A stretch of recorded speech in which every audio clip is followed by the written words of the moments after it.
Assalamualaikum warahmatullahi wabarakatuh. Anak-anakku sekalian, jumpa kembali dengan channel Bu Nining yaitu S Martianti. Kali ini Bu Nining akan ngebahas tentang announcement. Ini adanya di chapter 6 di buku pegangan kalian. Nah, anak-anakku sekalian masih tetap semangat mengerjakan tugasnya ya. Nah, jangan lupa Bu Nining minta tolong di like and subscribe ya supaya channel ini progressing dengan baik. Terima kasih. Baik anak-anakku sekalian, kita memasuki announcement bab 6 chapter 6 yaitu announcement. Nah, di bab 6 ini akan dibahas tentang satu membuat pengumuman, cara membuat pengumuman, kedua, grammarnya di situ ada derivative atau derivation. Nah, elements of the announcement di situ dibilang satu opening, dua content, ketiga closing. Contohnya ini, an example of announcement ya. To all members of Riza's club, please be informed that Riza Regional Games 2013 will be on May 5th until 12, 2013 at Malang City. Please pay your second semester contribution on or before April 13, 2000 blah blah blah blah. All check will be paid to the order of Riza's Club with account blah blah blah blah. Thank you for your attention. Di situ management of Riza's Club. Nah, di sini inilah contoh salah satu pengumuman. Tentunya di sini pertama-tama kita lihat ada kepada siapa diumumkan. Pengumuman ini untuk siapa ya. Nah, misalnya kalau OSIS misalnya seluruh siswa di Semawar boleh ya di sini untuk Riza's Club. Nah, setelah itu kepada siapa ini pengumuman ini ditujukan? Yang kedua ini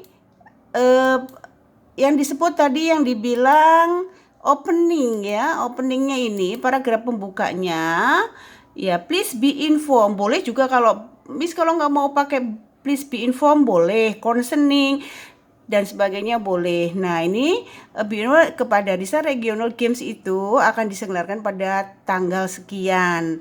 Nah, ini yang disebut kontennya, tengah-tengah itu biasanya detail dari apa yang mau diumumkan ya.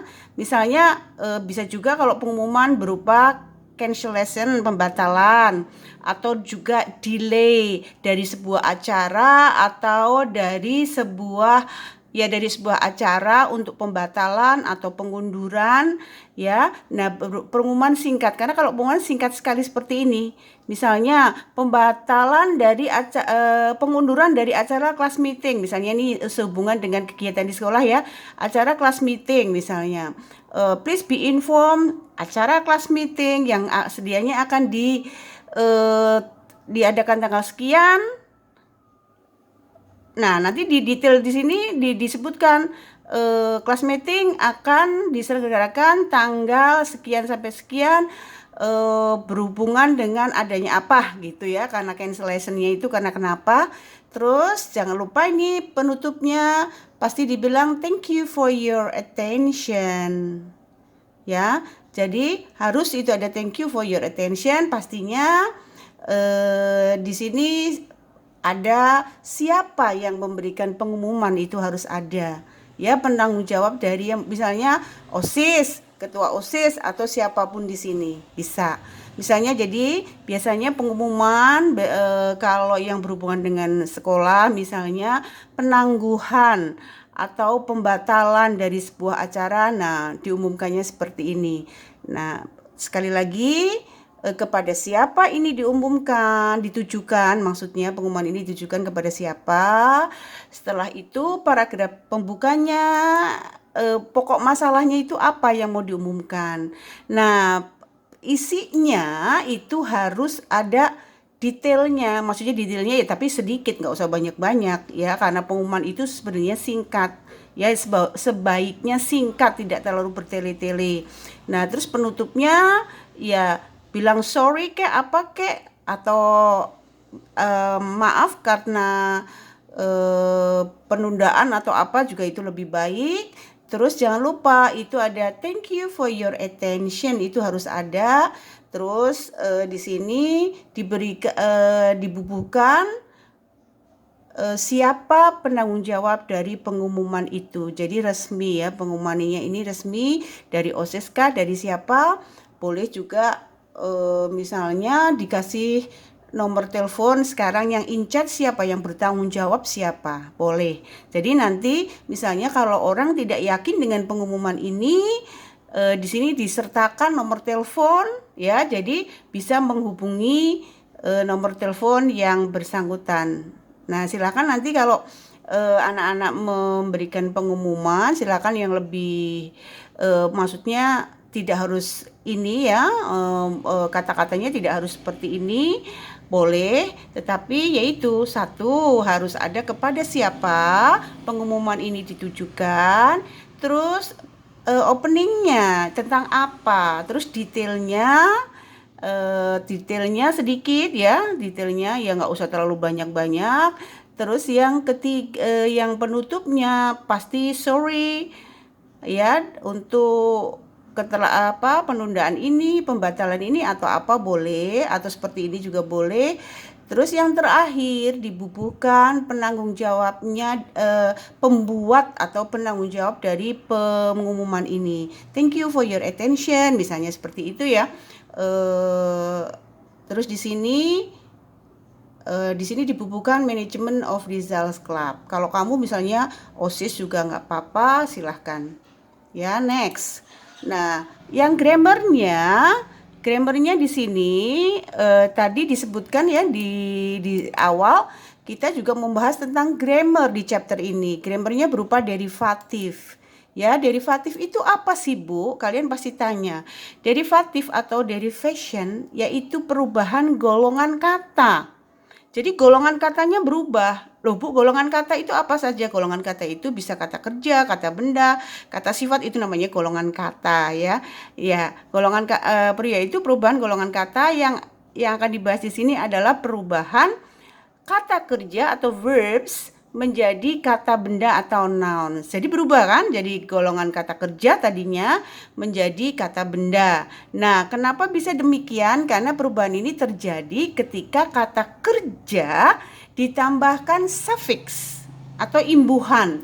Ya, biasanya imbuhan yang di belakang ya. Akan segera berubah. Contoh nih di sini nih, contoh nyatanya nih ya. Verbsnya to accept. Suffixnya itu macam-macam, ada ends ya, accept tambah ends jadi acceptance. Jadi ini acceptance ini bukan lagi verbs tetapi sudah berubah menjadi noun. Kenapa kita harus tahu ini, Bu? Karena ketika dia berubah golongan, artinya juga akan mempengaruhi bentuk kalimatnya. Ya, jadi akan mempengaruhi bentuk kalimatnya. Berubah golongan artinya mungkin akan berubah kalimatnya. Misalnya, I accept your apology. Saya menerima permintaan kamu ya. Kalau acceptance nggak boleh, I acceptance gitu nggak boleh. Ya, jadi berubah nantinya. Posisi dalam kalimatnya akan berubah ketika dia kata kerja menjadi kata benda. Inform, to inform, tambah ion menjadi information. Next, suffixnya lagi men, state to state jadi statement, jadi kata benda. Approve tambah L, approval. Identified, identity. Nah, kamu kalau ini selanjutnya seperti ini. Nah, kalau misalnya Bu itu susah, memang susah ya. Jadi bagaimana caranya memang harus dihafal. Silakan consult with your dictionary. Kalian buka dictionary kalian cari tahu. Memang ini harus dihafalkan ya. Untuk mengetahui ini memang harus dihafalkan. Nah, ini tadi ya, ada men, ada al, ada t, ada silahkan sekali lagi consult with your dictionary. Buka kamus kalian. Nah, exercise-nya sekali lagi anak-anak, exercise-nya 1, perhatikan ya, perhatikan baik-baik. Exercise-nya 1, make an announcement of your school activity. Silakan kalian bikin announcement. Ya, yang paling gampang adalah karena kalian murid, jadi dengan aktivitas school kalian, misalnya kalian menjadi anggota OSIS ya, misalnya ada event OSIS yang harus dibatalkan atau dimaju mundurkan ya misalnya. Terus kalau kalian menjadi anggota pramuka, nah silakan, pasti kan ada aktivitas di situ ya. Kalian menjadi anggota paduan suara, nah silakan. Misalnya yang tadinya akan dilaksanakan tanggal sekian jadi mundur, jadi batal, jadi apa, silakan. Nah, akan lebih mudah dengan school activity. Yang kedua, make a list of derivative. Nah, saya meminta minimal 25 kata-kata ya. Then make the sentences. Nah, kita belajar kata tanpa belajar membuat kalimat itu sama juga bohong. Jadi sekalipun ini susah, kalian harus berlatih, berusaha. Contoh, Bu Nining contohkan nih ya, yang tadinya pollute itu verbs tambah ion jadi pollution. Pencemaran udara. Nah, cara membuat kalimatnya ini saya pakai kalimat yang sederhana saja. Karena ini kata benda, dia berfungsi sebagai subjek. Kalau kalian misalnya lupa hal-hal semacam ini, di channel Bu Nining sudah ada cara bagaimana membuat kalimat sederhana. Penempatan kata benda, kata kerja di kalimat sederhana itu saya explain dengan baik di situ ya. Jadi kalau sekali lagi kalau Anda lupa ini, silahkan lihat channel Bu Nining yang berjudul cara membuat kalimat sederhana. Nih, the pollution in the city is, pakai is tuh kalimat sederhana, is very terrible now. Jadi polusi di kota ini sudah sangat terrible. Ini kalimat ya, kalimat sederhana. Nah, tolong 25 words ini sudah begini, caranya begini, 1, nanti 2 apa, 3 apa. Seperti ini setelah jadi noun silakan dimasukkan ke dalam kalimat. Oke, baik anak-anakku sekalian. Terima kasih atas perhatian Anda. Thank you very much. Wassalamualaikum warahmatullahi wabarakatuh. See you in the next video. Thank you.